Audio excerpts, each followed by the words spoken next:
Salut les amis, bienvenue chez Dadi Academy. Merci d'être là une fois encore. Merci d'être fidèle à cette chaîne qui traitera de beaucoup de choses en informatique. Donc pour le moment, nous allons continuer notre formation sur Active Directory. Donc, la fois passée, on avait parlé un peu de la structure d'Active Directory. Donc aujourd'hui, c'est notre deuxième cours sur tout ce qui est de la structure d'Active Directory. Donc pour ceux qui n'ont pas encore regardé la dernière partie, je vous prie de cliquer juste à ce côté-là pour regarder le dernier cours. Aujourd'hui, nous allons continuer sur la deuxième partie, toujours sur la structure d'Active Directory. Voilà, c'est la théorie actuellement, on n'est pas dans la pratique. On va encore continuer. On avait défini la fois passée c'était quoi Active Directory. Donc vous pouvez toujours revenir sur cette vidéo pour mieux suivre avant de continuer sur cette vidéo. On va continuer toujours sur la partie structure logique, la structure logique qui est là. On n'avait pas terminé ça. La fois passée, si vous vous rappelez bien, on avait parlé de quoi? On avait parlé de trois choses. On avait parlé du domaine, on avait parlé encore, on avait parlé de quoi encore? Domaine, on avait parlé aussi de l'arbre, on avait parlé aussi de la forêt. Donc aujourd'hui, nous allons continuer sur les trois autres parties restantes. Donc, comme l'unité d'organisation, le schéma, la partition. Ok? Donc, aujourd'hui, on va parler de l'unité d'organisation. L'unité d'organisation, c'est quoi? Comme défini ici, l'unité d'organisation, une unité d'organisation que généralement on va appeler ici OU, représente un conteneur Active Directory dans lequel vous pouvez placer des utilisateurs, des groupes et des objets informatiques. L'unité d'organisation, c'est quelque chose qui va même vous permettre d'organiser votre Active Directory. En outre, il s'agit de la plus petite unité dans laquelle vous pouvez implémenter des paramètres de stratégie distinctes ou déléguer l'autorité administrative aussi. Par exemple, vous pouvez créer une unité d'organisation et dans cette unité d'organisation, vous pouvez par exemple mettre des utilisateurs.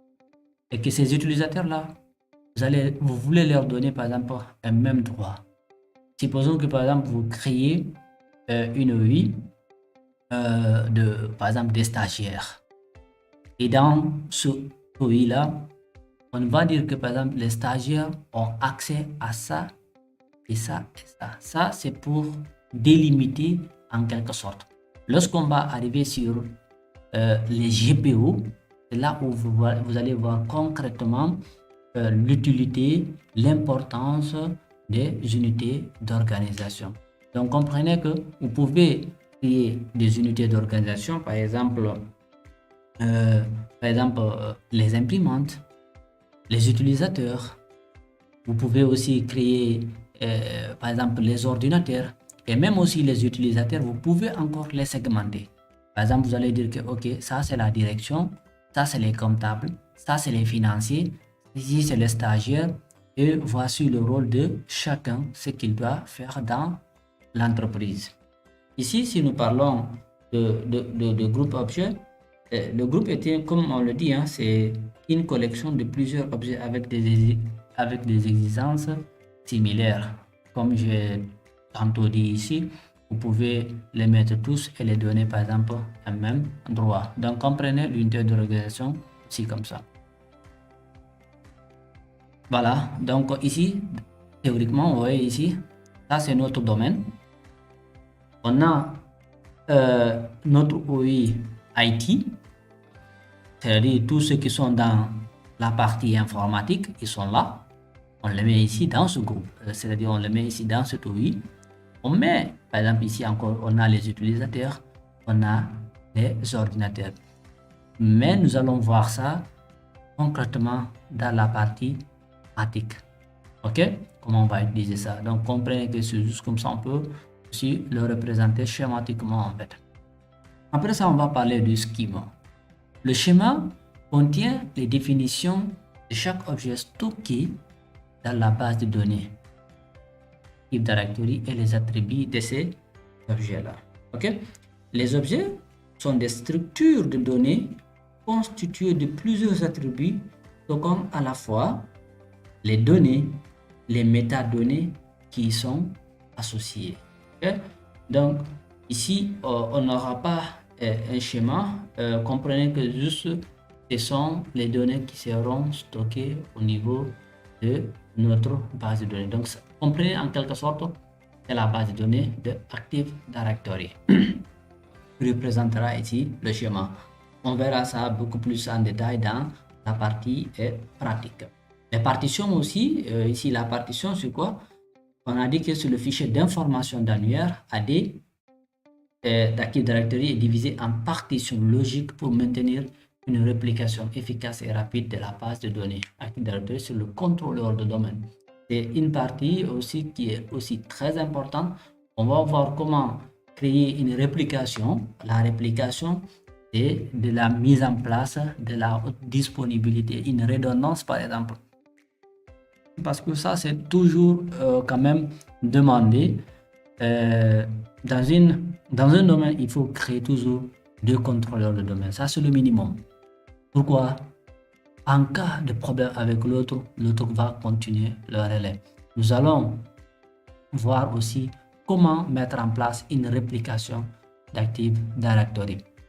Donc, j'aurais juste souhaité ensemble qu'on puisse voir exactement ces différents termes, ces mots, pour que demain, si nous parlons de schéma, si nous parlons de forêt, si nous parlons de domaine, si nous parlons d'arbres, pour que personne ne va dire que « Ah, moi, je n'avais pas compris cela. » Ok?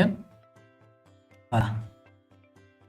Voilà, donc aujourd'hui, on va s'arrêter ici. Ça sera encore pour un autre tuto. Retenons très bien que ce qu'on a parlé aujourd'hui est quelques définitions, c'est-à-dire l'unité d'organisation, le schéma et la partition. Donc sur ça, je vous dis à la semaine prochaine. Si vous avez appris quelque chose, n'oubliez pas de laisser un commentaire, un gros pouce bleu aussi. Ça nous permet, ça nous donne quand même une motivation pour faire beaucoup plus de tutoriels. Merci et à la prochaine. Bye.